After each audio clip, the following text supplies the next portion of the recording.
Hello viewers, if your Facebook time management not showing or not working, let's see how to fix time on Facebook not showing problem. Step 1. Open your Facebook apps.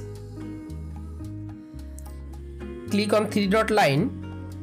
Scroll down. Click on help and support.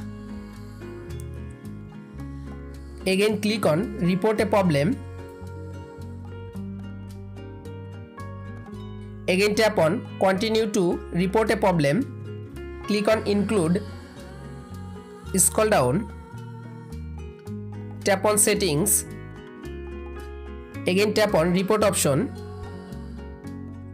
You can briefly explain your problem. Hi Facebook support team. Facebook time management not showing or not working for my Facebook account.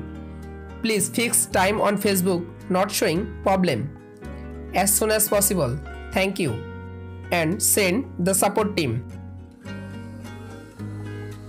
Step 2. Open Play Store. Click on search.